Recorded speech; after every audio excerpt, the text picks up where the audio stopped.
अस्सलाम वालेकुम जी।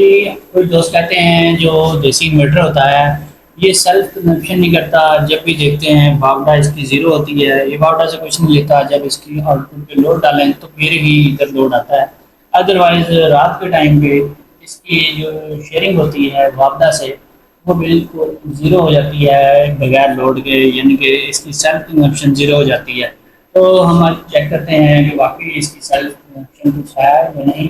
जैसा कि पिछली वीडियो में बता चुका हूँ, ये जो हाइब्रिड होते हैं डिफरेंट कंपनियों के और इनमें जो शेयरिंग होती है, अगर आप लोड भी बंद करते हैं तो ये बावड़ा से जो सेल्फ कंजप्शन करता है वो तकरीबन 80 वाट से लेकर 120 वाट और 70-80 वाट 120 वाट इतनी इसकी सेल्फ कंजप्शन होती है जो बावड़ा से ये ले रहा होता है। आउटपुट को चाहे आप हटा भी दें, सारा लोड बंद भी कर दें, फिर भी इतनी इनकी होती है। तो ये वाले जो देसी इन्वर्टर हैं लोकल मेड, इनकी कितनी होती है।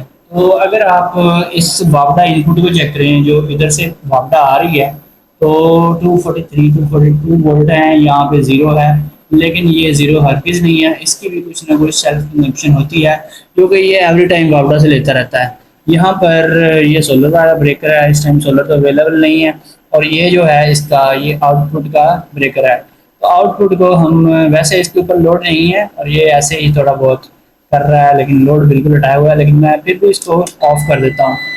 इसको मैंने ऑफ किया है तो ये जो हमारा इन्वर्टर है इसको भी सप्लाई जो जा रही थी यहाँ से वो भी बंद हो गई है और जो हैवी लोड है वो भी बंद हो गया है, यानी कि इसकी आउटपुट बिल्कुल हमने ज़ीरो कर दी है और ये चल रहा है।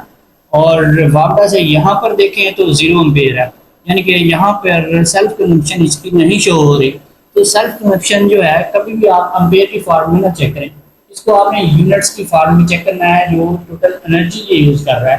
तो मैं आपको चेक करवा देता हूँ कि इसकी इस टाइम कितने वाट की सेल्फ कंजप्शन है। वो चेक करने के लिए हम एनर्जी मीटर को चेक करते हैं। तो ये देखें जी, ये है जी हमारा एनर्जी मीटर। तो यहाँ से हमारे देसी इन्वर्टर को इनपुट जा रही है वापडा की। तो ये इस टाइम आप देख सकते हैं इसके ऊपर ये 56-57 वाट है, ठीक है। और यहाँ पर अम्पेयर भी आप देख सकते हैं 0.531, यानी कि आधा अम्पेयर कह लें, ठीक है। यहाँ पर अम्पेयर की फॉर्म में देखें तो ये हाफ अम्पेयर यहाँ से ले रहा है, जबकि वाट आप देख सकते हैं 56 वाट से ऊपर नहीं है, ठीक है। अम्पेयर बहुत ज़्यादा आ रहे हैं। तो ये जो अम्पेयर हैं ये इसके अंदर ब्रिज के बाद कैपेसिटर्स जो लगे होते हैं उनकी वजह से ये एक रिएक्टिव या कैपेसिटिव लोड है, लेकिन ये एक्चुअल लोड नहीं है। तो आपने एनर्जी चेक करनी है जो कि हमारे वाट है, ठीक है। वाट जो है वो 56 वाट है। तो इसकी भी सेल्फ कंजप्शन होती है जो कि ये वापडा से ले रहा होता है। अब हमने इसके ऊपर ज़ीरो लोड किया हुआ है लेकिन फिर भी ये ले रहा है। और ये ले क्यों रहा है, इसकी मेन रीज़न ये है, इसके अंदर होते हैं फ़ैन, 12-12 वोल्ट के 2 फैंस होते हैं जो कूलिंग के लिए यूज़ होते हैं और एग्जॉस्ट कर रहे होते हैं इन्वर्टर को। तो उनकी एनर्जी होती है थोड़ी बहुत। और जो इसमें फिर इसका जो सर्किट है, जो कंपोनेंट्स हैं पीसीबी, थोड़ी बहुत उसकी कंजम्पशन होती है। और एलसीडी जो है उसकी कंजम्पशन होती है। मेन जो लोड है वो 2 फैंस और उसकी एलसीडी का होता है। तो ये मैं आपको बताऊं, इसकी भी सेल्फ कंजम्पशन होती है, बिल्कुल नहीं हो, कुछ कहते हैं कि बिल्कुल नहीं होती, लेकिन होती ज़रूर है। और इसके अलावा आप किसी भी अच्छी से अच्छी कंपनी का इन्वर्टर भी लेंगे जो कि हाइब्रिड हैं, उनमें भी ये कंजम्पशन होती है और इससे भी ज़्यादा होती है। उसमें आपकी जो कंजम्पशन है, अगर 3 किलो वाट या 4 किलो वाट का इन्वर्टर है वो भी 50-60 वाट खर्चा कर रहा होता है। तो बहुत ही अच्छा हो तो 40 वाट तो लाजमी होती है। और इसके अलावा मैंने 80 वाट तक देखी है, 80 वाट या 100 वाट, वैसे 120 वाट वाले इन्वर्टर भी मैंने देखे हुए हैं। और ये जो कंजप्शन है ये बिल्कुल नॉर्मल है और कोई बहुत ज़्यादा नहीं है कि इसमें मसला हो। यही है कि रात को ही इसका खर्चा होगा थोड़ा बहुत, लेकिन दिन के टाइम ये फिर वापडा से कंजप्शन मैंने आपको पिछली वीडियो में दिखाई थी, वो बहुत थोड़ी थी, वो 17-18 वाट थी। लेकिन वो मैंने शाम के टाइम वीडियो बनाई थी, शाम के 5 से 6 बजे के दरमियान।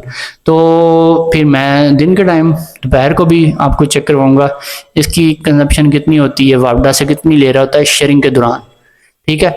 और लोड के ऊपर दिखाऊंगा कि लोड डालने के बाद फिर कितनी शेयरिंग ले रहा होता है। तो ये जो शेयरिंग है ये बिल्कुल नहीं होनी चाहिए, कोशिश करें कम से कम हो। और हाइब्रिड इन्वर्टर की आप कंट्रोल कर सकते हैं, उसकी एलसीडी को ऑफ करवा दें, सेटिंग में ऑप्शन होता है। और इसके अलावा उसके ऊपर जब लोड कम करेंगे तो उसके फ़ैन भी स्टॉप हो जाते हैं, ऑटोमेटिक होते हैं वो, इस वजह से उसकी कंजम्पशन जो है वो 30 वाट तक आ जाती है। तो दोस्तों ये थी आज की वीडियो। और इसके ऊपर जब लोड थोड़ा सा डालेंगे, अभी लोड मैं नहीं डाल रहा लेकिन मैं सिर्फ इसको ऑन करवा रहा हूँ, ये देखें 0 लोड है। तो ये एक वाईफाई ब्रेकर लगा हुआ है एसी का, एसी भी बंद है ठीक है, लेकिन कंजम्पशन जो थी पहले 55-56 वाट थी, अब 70 या फिर 69 वाट ठीक है, तकरीबन 10-15 वाट की कंजम्पशन बढ़ चुकी है। उसकी मेन रीज़न ये जो हमारा वाईफाई ब्रेकर है इसके अंदर भी लाइट चल रही है और स्टैंड बाई पे है हमारा एसी, तो थोड़ा बहुत उसका खर्चा है कोई यही कोई 5 से 10 वाट ठीक है, इसलिए ये कंजम्पशन थोड़ी सी बढ़ गई है। तो दोस्तों ये थी आज की वीडियो, फिर मिलेंगे नेक्स्ट वीडियो में। ओके, अल्लाह हाफिज़।